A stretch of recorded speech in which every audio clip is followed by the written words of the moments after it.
Assalamualaikum warahmatullahi wabarakatuh. Perkenalkan, nama saya Laila Inang Solihah dengan NIM 25020101038 dari program Diploma S1 PJJ Manajemen tahun ajaran 2025-2026. Pada saat ini saya akan memberikan presentasi ataupun kajian terkait dengan penerapan Business Intelligence atau BI pada perusahaan plastik.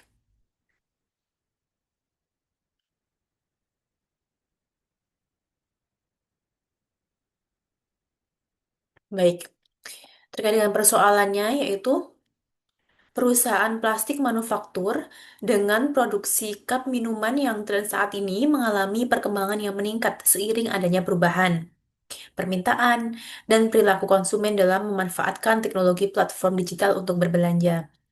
Adanya tantangan utama yang dihadapi industri ini diikuti dengan perkembangan teknologi informasi adalah mengelola data transaksi yang kompleks berjumlah besar dan mengubahnya menjadi informasi yang berguna untuk perusahaan dalam mengambil keputusan. Keputusan yang tepat berbasis data menjadi hal penting guna menentukan strategi pemasaran, distribusi, dan juga produksi. Lalu, yang perlu kita kaji adalah pertanyaan pada bagian bawah. Berikan kajian dengan menguraikan pendapat Anda. Bagaimana menerapkan business intelligence agar dapat memberikan wawasan penting untuk perusahaan melalui visualisasi laporan tahunan, laporan kinerja produk, laporan pendapatan dan penjualan tahunan, laporan segmen pelanggan, serta laporan efektivitas layanan moda pengiriman.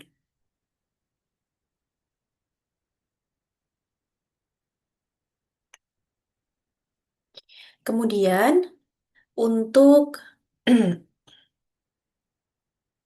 pendahuluan, Business Intelligence atau BI adalah proses mengubah data menjadi informasi dan wawasan.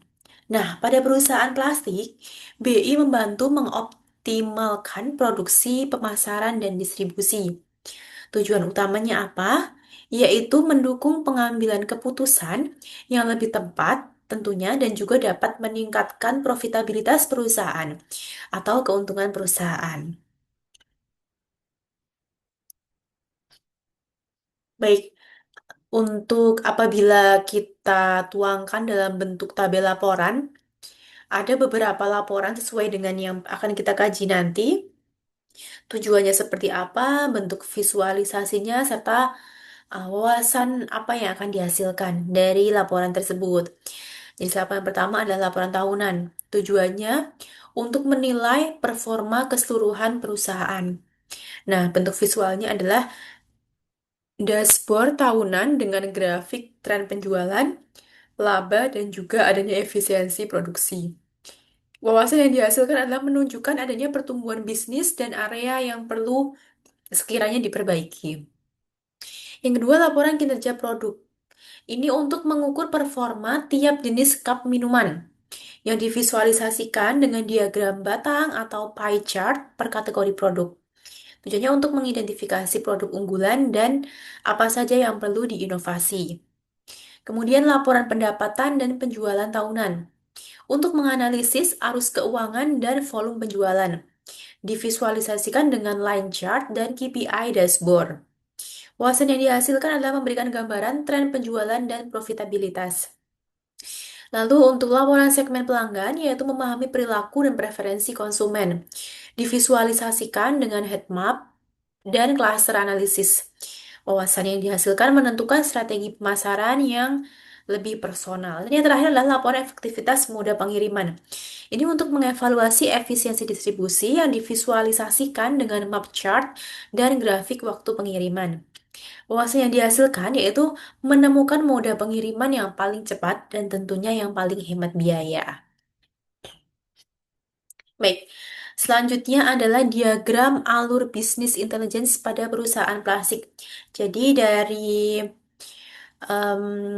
narasi kajian pada persoalan yang di slide sebelumnya, itu dapat kita bentuk diagram alur business intelligence atau BI pada perusahaan plastik. Yang pertama tentunya adalah sumber data. Paling kiri ya.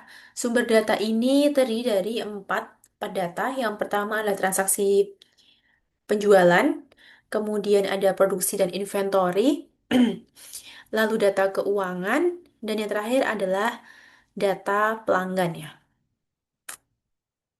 Kemudian dari adanya sumber data ini akan diproses melalui BI, Business Intelligence. Nah, data mentah tadi, sumber data yang mentah tadi akan melalui tahap ETL atau Extract, Transform, Load. Kemudian disimpan dalam data warehouse. Dari sana akan dilakukan analisis oleh dan bahkan bisa dikembangkan lagi pada panah ke bawah, yaitu dikembangkan dengan machine learning dan AI untuk menemukan pola yang tentunya lebih kompleks.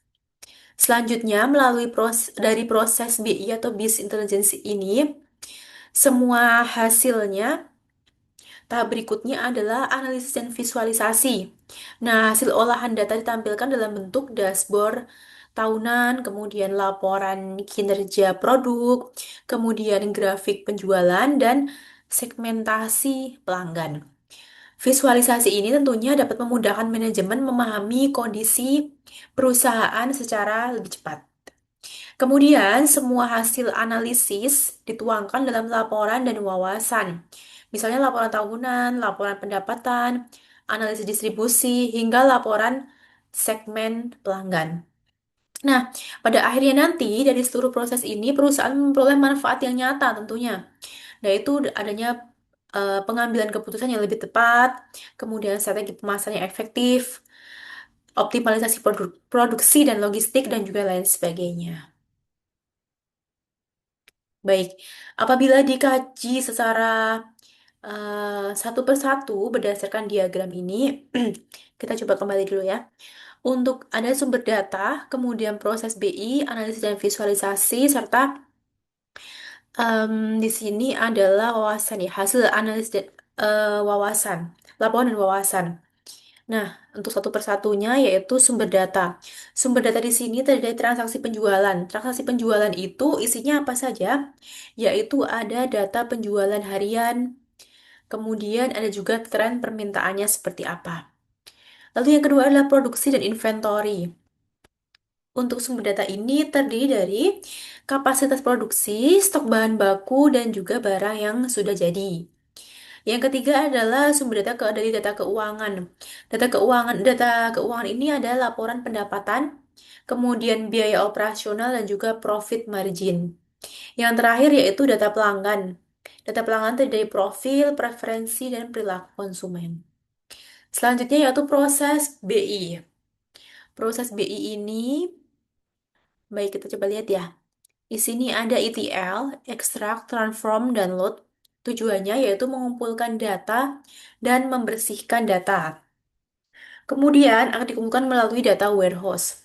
Data warehouse tujuannya untuk menyimpan data terintegrasi dalam satu sistem.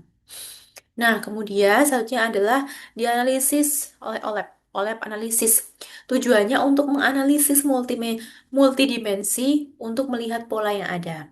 Yang terakhir juga bisa melalui machine learning dan AI. Ini tujuannya untuk memprediksi tren penjualan dan optimasi produksi.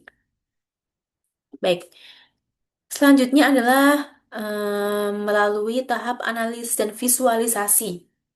Nah, analisis visualisasi ini dalam empat visual ya. Yang pertama adalah dashboard tahunan. Dashboard tahunan ini nanti berisi ringkasan performa perusahaan, bagaimana bentuk performnya perusahaan itu akan diringkas dalam dashboard tahunan dari mulai Januari sampai dengan Desember akhir tahun. Lalu yang kedua adalah laporan kinerja produk. Ini nanti dapat memberikan visual secara gambar produk-produk dari perusahaan itu mana saja yang paling laku terjual, kemudian yang tidak laku terjual. Nah, itu terkait dengan produksinya. Yang ketiga ada grafik penjualan, yaitu berisi tren penjualan per periode. Jadi nanti akan terlihat secara visual penjualannya tiap bulan kah atau setiap masa atau periode tertentu. itu tren penjualannya bagaimana, meningkat, ataukah menurun, atau stuck, dan sebagainya. Lalu yang terakhir adalah segmentasi pelanggan. Ini dapat membagi konsumen berdasarkan karakteristik, jadi ada segmen-segmennya berdasarkan usia, berdasarkan apa namanya, berdasarkan kesukaan, produk-produknya mana saja ada di situ yang paling banyak dibeli, kemudian berdasarkan gender, jadi ada target-target marketingnya masing-masing.